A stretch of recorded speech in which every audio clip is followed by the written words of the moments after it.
Hello, welcome back to my channel. My name is Adrienne and today is a very important day. The Goodreads Choice Awards nominees just came out this morning and it's my lunch break and I had to find the time to look at it, talk about it, and share it with you. Last year I did a reading vlog where I read all of the top 10 nominees in the mystery thriller category, which is what I intend to do again this year, which is mainly why I'm so excited. I love the reading challenge, I love the video project, and I'm about to find out my TBR. I'm going to share my screen from my phone, partially because I don't know how to share my computer screen, and partially because I want to sit on the couch.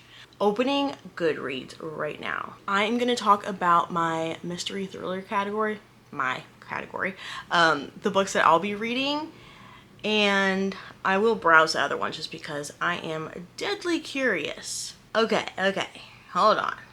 Where are we? Mystery thriller. I'm seeing some... I already saw something I was not expecting. Okay, so I had some guesses on what would be on here. And the first two I'm seeing, I was hoping weren't on there. So first off, we have Darling Girls by Sally Hepworth. I've read, I think, 2 Sally Hepworths before, and I find her books to be boring. And the last one I read, which was The Good Sister, it made me uncomfortable. It's very popular though, so I get it. Might be reading that one. Next we have How to Solve Your Own Murder, Castle Knoll Files #1. I know this is a mystery, which we don't get as many mysteries in the mystery thriller category. Some people say that mysteries should get their own category away from thrillers, but intriguing. Oh my god. Next we have The Mystery Guest by Nita Prose, which I did assume would be here since the first book, The Maid, won a couple years ago. But this is book number 2 in the Molly the Maid series, which I hated. So this is going great so far. That one, again, it is very popular, so I'm not knocking them for selecting it.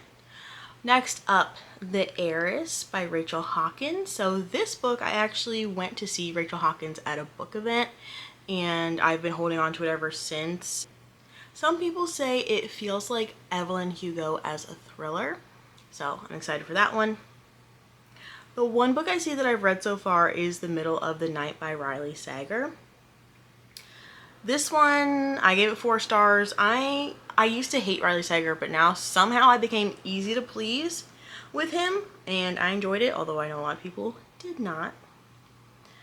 The Return of Ellie Black by Amiko Jean. Now this one has a lot less ratings than the others so far, but I have heard great things about it. First Lie Wins by Ashley Elston. This is actually my guess for the winner just because of how many times I've seen it this year throughout the world.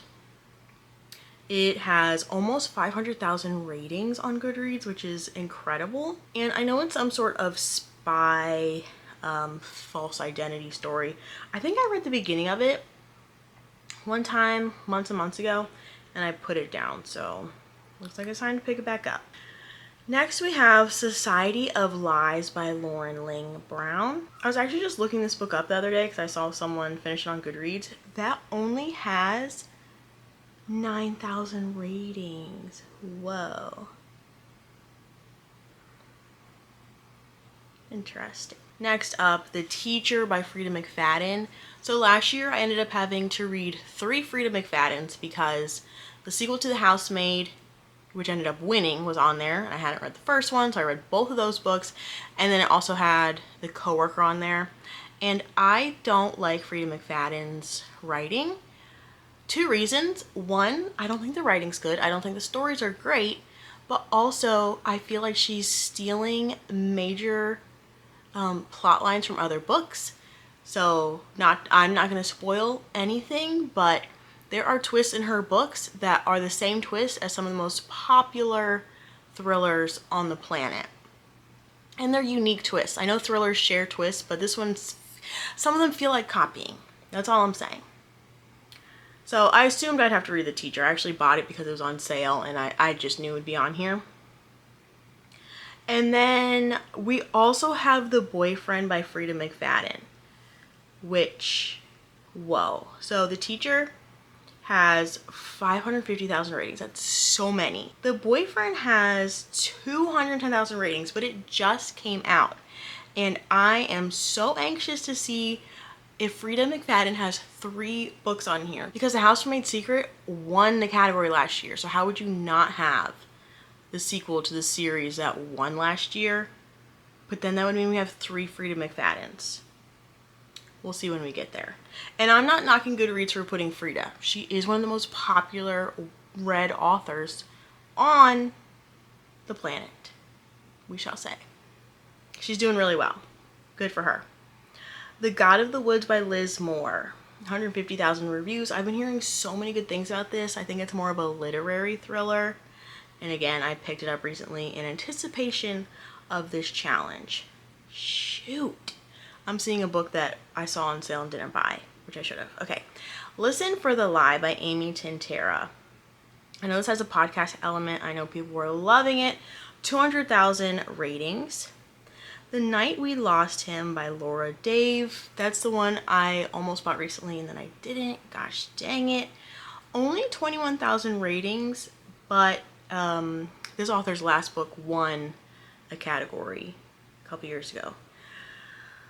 Oh my god. Okay. All the Colors of the Dark by Chris Whitaker. Everyone's loving this book. It's like a historical fiction thriller. I also have this. I'm intimidated because it's massive. It's like this thick of a book. 116,000 ratings. Beautiful. The Last One at the Wedding. So I've been watching other people's Goodreads Choice Award predictions for this category, and a lot of people did not put this one on here. But the author won the horror category maybe 2 years ago with that book Hidden Pictures. And I guessed that this one was going to be on here. I was confident enough that I purchased it a week ago. So I'm actually not excited for it. I wasn't looking forward to it. And also I don't love weddings. But I'm excited to be correct. That's my favorite thing. Home is Where the Bodies Are by Geneva Rose. I have this. I saw it in a bookstore and it had the cool Barnes & Noble special edition where you see the cover is like a VHS tape. Well, it comes in a box sleeve that has like the VHS box. I was excited about. 150,000 ratings almost. This is another one where I'm just excited for her to be doing well because I don't know, I love the books that TikTok helps push along and like break up what traditional publishing had planned for us all. So I'm happy to see it there. Never read the author, but looking forward to it. Not What She Seems by Yasmin Ango. Never heard of that. 11,000 ratings. I do think that, and I hope this book is lovely, and I'm not saying anything negative against the author, but I do think that Goodreads is making a conscious effort to try to diversify their selections, which I love and I'm happy with, but I do think that's why we're seeing some of these lower rated books. There is a correlation there. I don't know if I should say that, but that's what I see. We Solve Murders by Richard Osman. I don't have that one yet. 40,000 ratings. I've not read any of his books yet, but excited to do it. I'm saying these all like I'm gonna read every single book on this list. I'm not, but I might, who knows. Next up, House of Glass by Sarah Pekkanen. So Sarah Pekkanen used to publish with Greer Hendricks. They would co-author books, and I read Sarah Pekkanen's last book, which was her first one since Greer Hendricks by herself. I thought it was very poorly done. So, not excited to see this on here. But guess what? I own it. Of course I own it. And finally, Lucy Foley, The Midnight Feast. This is over 100,000 ratings. I've never read a Lucy Foley, which I know is terrible. And maybe I'll be remedying that. So thinking about what books I thought would be on here that aren't. I kind of wanted Leanne Moriarty book to be on here, Here One Moment, just because I'm looking forward to reading that. But the couple others that I thought might be on here, like the Alex Michaelides and the Stacey Willingham, I'm actually thrilled that they're not because I already read those and I hated them. So glad those aren't on here. I'm not shocked that I've only read one book in the category, even though this is my favorite genre.